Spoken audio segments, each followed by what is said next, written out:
Today. Hey race fans, head down to the all-new Clubhouse Racebook. With live horse racing on more than 250 flat-screen TVs, state-of-the-art wagering terminals, and amazing Vegas-style atmosphere. The Clubhouse Racebook, 711 Central Avenue, Albany. Good morning. We're laughing because they have an outhouse right near the set, and they chose Friday morning to redo the water in the outhouse or whatever. So thank God it's not smell-o-vision out there in television land, but you're just watching, and it's a beautiful day up here at Saratoga. Friday morning live from the Saratoga backstretch, as promised before the break. Very happy to be joined by Jonathon Shappard, Hall of Fame trainer. I'm a huge fan, as folks who watch the show regularly know. So again, happy to have Jonathon Shappard on board. Good morning. Nice to be here. Thank you. And I'm a big fan, as folks know. I think a lot of folks like me, they have their go-to guy. You're my go-to guy on the racetrack. And, over the years, it seems like there have been some sneaky good ones during the meet. We're getting less and less as the word gets out, but still one or two, and we'll talk about those in a couple of moments. But before we get into some of the recent races and whatnot, just want to go back and talk a little bit about your background. You're from England, and I'm reading some bio material. I know you were interested in getting involved in the game as really a child. Did you have a horse racing family? Is that what drove you into it? Yes, my father was a racing official. He worked for the jockey club, and I used to kind of tag along when he went to the races, as a kid. And both my parents had been involved actively in riding and fox hunting and whatnot, but that was prior to World War II, and when that happened, all the guys naturally served in the army or whatever, and they sort of got rid of the horses and never really got back into it. But as children, we grew up with ponies and did fox hunting and local little horse shows and whatnot. And my idol was always one of the top jockeys, either whether it be flat racing or steeplechasing. And I guess I had a childhood dream of being, kind of a Lester Piggott or something. When I realized that wasn't quite practical, I turned my sights more towards steeplechasing and rode a little bit just as an amateur over there. And I came here at an early age. I was barely 21 because I ultimately wanted to train, and I wasn't allowed to in England. With my father, they figured conflict of interest. Oh, that's interesting. He's assigning weights to horses that I have, the races I have a horse in, for example. So I thought, well, we'll take a look at things over here. Came over and looked around for a year or so, and went back. Probably planning to stay back, really, but couldn't get back kind of into my old job in an office, having had a taste of the full-time racetrack and so on here. So I came back and have been here ever since. And you mentioned, and that was in your bio material also, that you were a steeplechase jockey for a while. Were you good? Well, I was hoping you wouldn't ask. I did just well enough, I think, to sort of get my name out there and meet some people, and I did show a bit of early promise and never perhaps quite followed through on it. Probably wasn't quite tough enough. I enjoyed it, and I thought I was a fairly good rider from sort of a horseman's standpoint. But as far as, getting the last ounce out of a horse, I thought if he'd done his best, maybe I wasn't going to push him quite as much. I'm always interested. There are some trainers out there on the flat side as well who have been jockeys and then moved on to the training side. I'm always interested. Does that give you a special insight into the training side? I think it does, yes. Yes, I think so. As a matter of fact, I'm rather amazed at some people that are successful trainers that some have never even sat on a horse in their lives.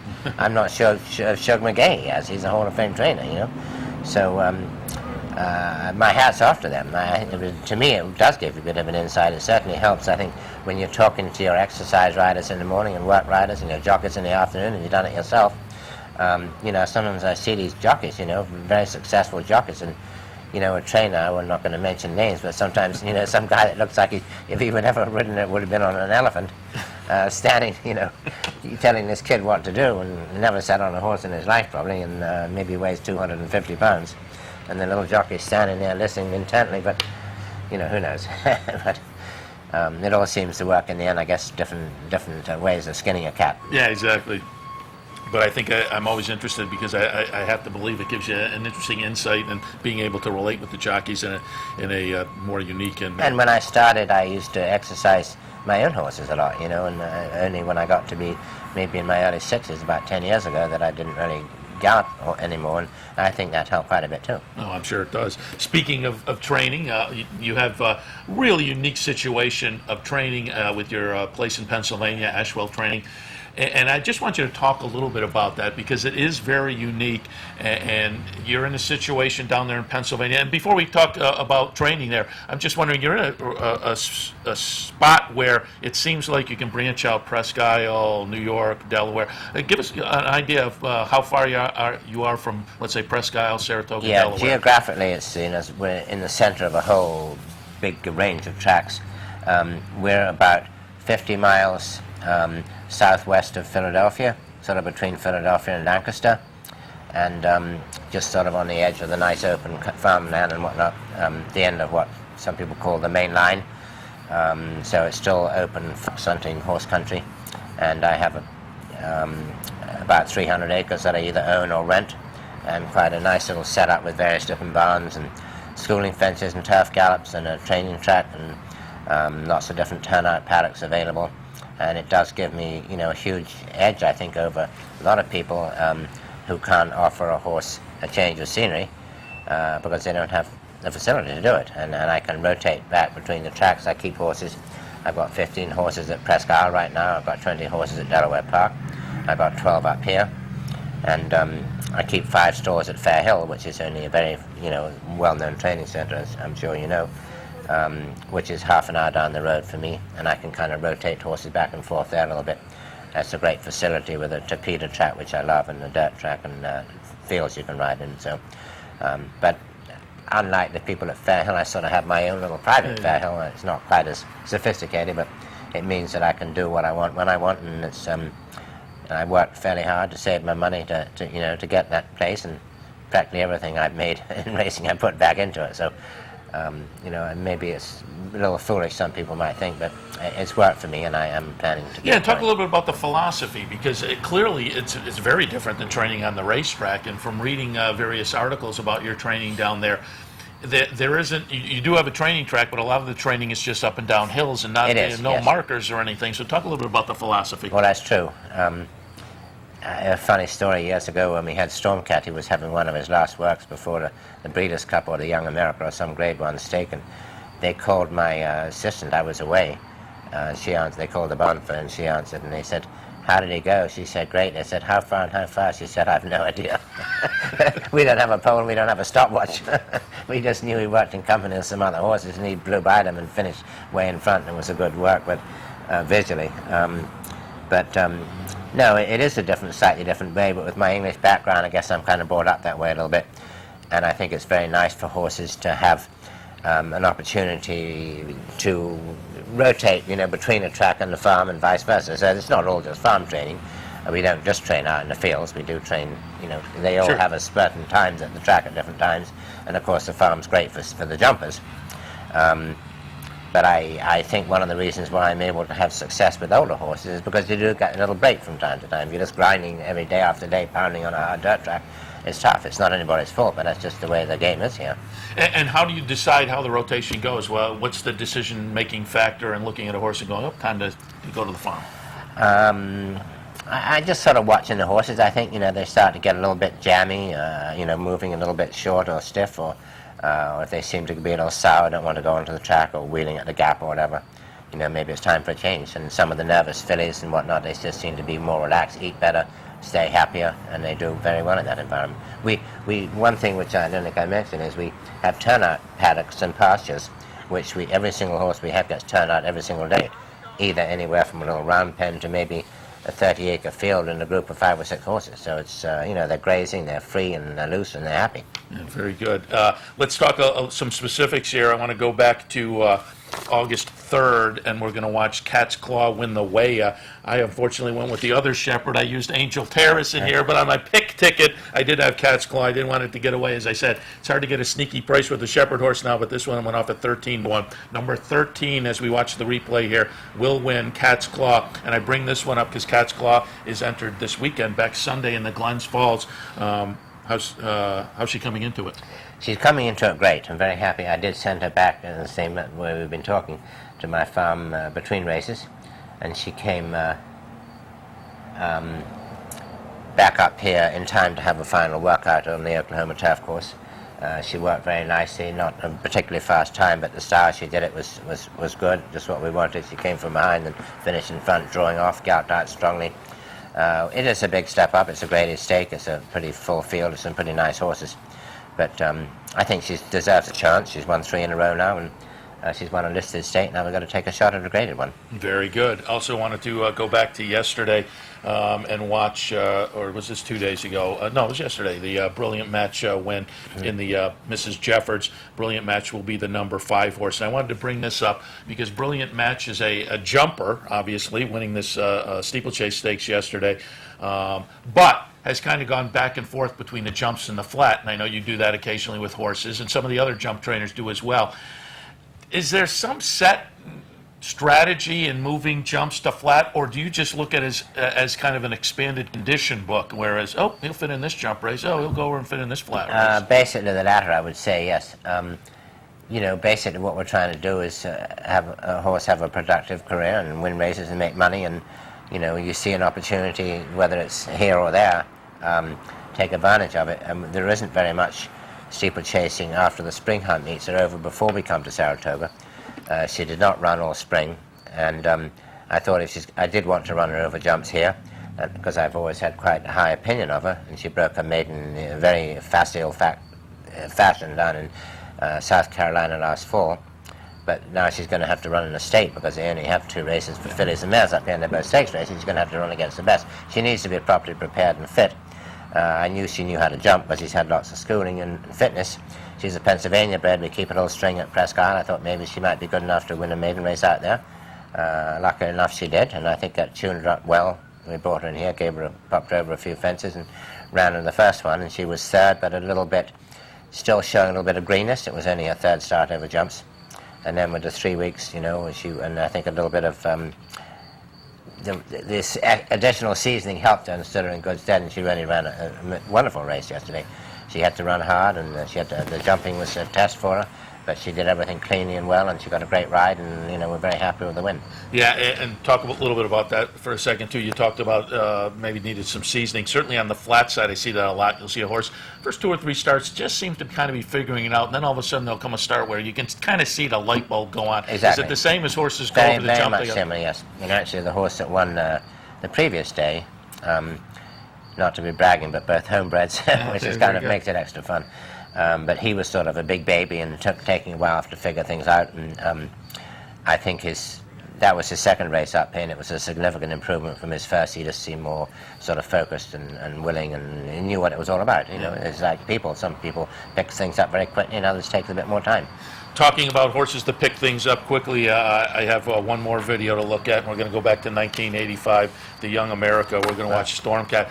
Folks certainly tie you in with steeplechase races or longer grass races, but you've had some very precocious runners as well. You've covered the gamut, and Stormcat certainly a nice 2-year-old for you going back to 1985. As they come down the stretch, Stormcat will be on the outside. On the inside, Danzig Connection, who folks may remember was part of that long string of Belmont winners for Woody Stevens, also in this race, finishing 5th, was groovy. Really nice performance here from Stormcat, who is a nice, precocious runner. Talk a little bit about when you get a precocious runner like this. And again, we talked about waiting for the light bulb to turn on, but some horses you just have to realize early on, oh, I got something special here. Yeah, he was definitely in that category. He actually, very early on, he wasn't particularly impressive. He wasn't very big.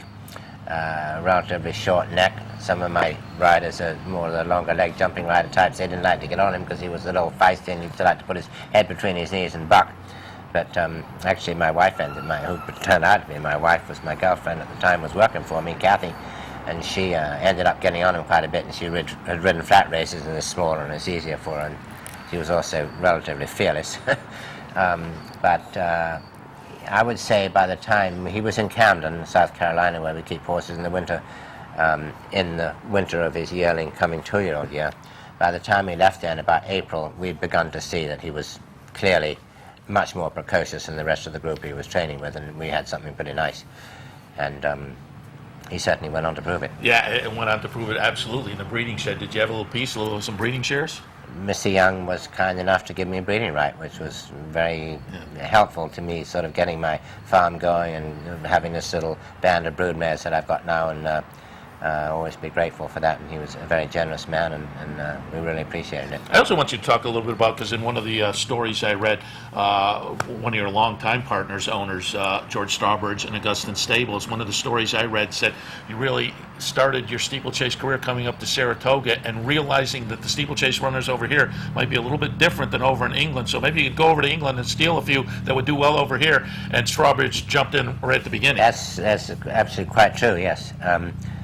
I would like to think that was my idea, but it was actually a friend of mine from England who I'd known over there. We used to share an apartment with several other young guys all trying to get started in what we call the city, which is sort of like Wall Street. And he was a good friend, and he rode a few amateur races and was interested in racing. A very smart guy. And he called me and asked if he could come and spend a couple of nights in Saratoga. And, I was already actually assistant trainer for somebody else, but I was up here for the meet, and he came and stayed, and I explained that I wanted to get into training. Really, I thought I sort of gone as far as I could as a jumping rider, and it was about time to get going, but I didn't really have much prospects as far as owners. And he said, well, maybe if we got the horses first and sell them only to people that will leave them with you to train. And he gave me a financial backing. I went over there and we picked out 5 or 6 horses that were exactly as you said, horses that weren't a little bit too small and a little bit more the speedier types that the jumping people didn't really want, but the flat people have to clear out because they all just have a fixed stables of their own yards with maybe, say, 70 horses, and they've got 32-year-olds coming out. They've got to get 30 older horses out, and the ones that aren't quite shaping up, they may be perfectly nice horses, but not, top class. And we picked up 5 or 6 horses very inexpensively. George Strawbridge ended up buying 2 of them. One of them did very well. The other one actually didn't, but we kind of managed to 50-50 is pretty good. And that was basically how I got going. And those horses, they all won races, and some of he's the really owner that's still with me. Phyllis Wyeth was one, believe it or not, to wear union rags. Unfortunately, I didn't get to train him, but she's still a good friend, and we joke about it a little bit. But she was one of those people that bought one of those first horses. And a couple of years later, my friend Bill Pape, who's now, we've been in partnership a lot, and he's a very good friend, and we've had horses almost as long as Strawbridge. And it all worked out well. But, like everything in life, there's a lot of luck, too. Yeah, well, I think it's been validated. It's more talent than luck. But just got a minute left, but I want to touch on one last thing that, as I say, validates your talent. 46 straight years you've had a winner at Saratoga, and it's not a record that they hand out a trophy for. It's not that. It's similar to, I alluded to it before, the streak Woody Stevens had in the Belmont. It's not that kind of thing that is recognized in that kind of way, but anybody who's a racing fan knows it is an absolutely incredible record. 46 straight years you've had a winner up here. You have to have a real sense of pride in that. Yes, I do, and it is something. It's not something you set out to try to do. I mean, and I didn't even know about it until maybe 3 or 4 years ago when some in the media picked it up that it was 42 years or whatever at that time. But it is sort of amazing. I guess it just shows that I'm persistent and been around a long time. But apparently we missed 1 year. I won 1 year, then I missed a year, and then I started a sequence. So I've actually had a winner here 47 years, but not only 46 consecutively. I believe that's right. And at some point, I'll be curious to look to see the breakdown between jump wins and flat wins too. Or the different kinds altogether. Exactly. Sprint races, grass races, yes. Because I'm sure they separate out. You've had them all. But now people are aware of this sequence. It puts a bit of added pressure on you when you come up with it. You're going to keep the run going, and well, we'll see. You never know. But you got off the duck fairly early this year. We did. We were lucky, thank God. Yeah. All right. We absolutely appreciate the visit, and again, that validates your talent, and that's one of the reasons, as I say, you're my man, because a horse like Cat's Claw, you can still sneak in a price a little bit, and I like to see that during the summer. And Jonathon Shappard, Hall of Fame trainer, we really appreciate the visit this morning and wish you good luck through the remainder of the meet. Appreciate it. Hope we can keep it going. All right, Jonathon Shappard. All right, that's going to bring us to the end of this Friday edition of Racing Across America. We're here every Monday, Wednesday, Thursday, and Friday from 10 until 11 a.m. That means we're not back until Monday morning, but there will be a big weekend of stakes action. It looks like the weather's going to hold up, so enjoy the races. Don't forget, here on the network,